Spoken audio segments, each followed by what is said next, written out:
я за 100 земель к милой на коне.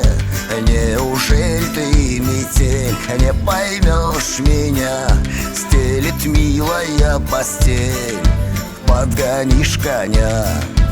А метель мне в ответ: я не пущу, я с тобой эту ночь скоротать хочу.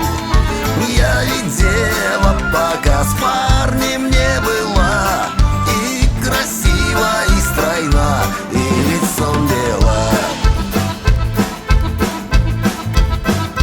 И давай заметать, пуще снег валит. Я пришпорил коня, что же он стоит? Нет дороги вперед, снегом замело, только ветер поет, да не видать село. А метель шепчет мне: я не пущу, я с тобой эту ночь скоротать хочу. Я ведь дева, пока с парнем не была, и красива, и стройна, и лицом бела. И упал я с коня прямо в белый снег. Обняла метель меня: стань моим навек. Убежал куда прочь конь мой вороной, а метель в эту ночь стала мне женой. Ты не жди, милая, не стели постель, ведь женой стала мне белая метель.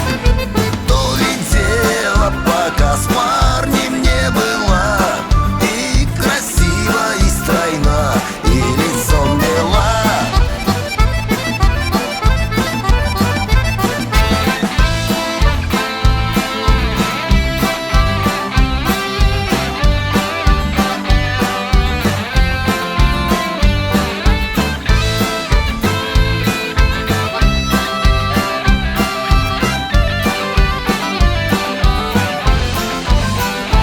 Поутру вороной под окном заржет, скинет милая бровь и встречать пойдет. Видит, нет там дружка, только жеребец, и поймет Любушка, а милому конец.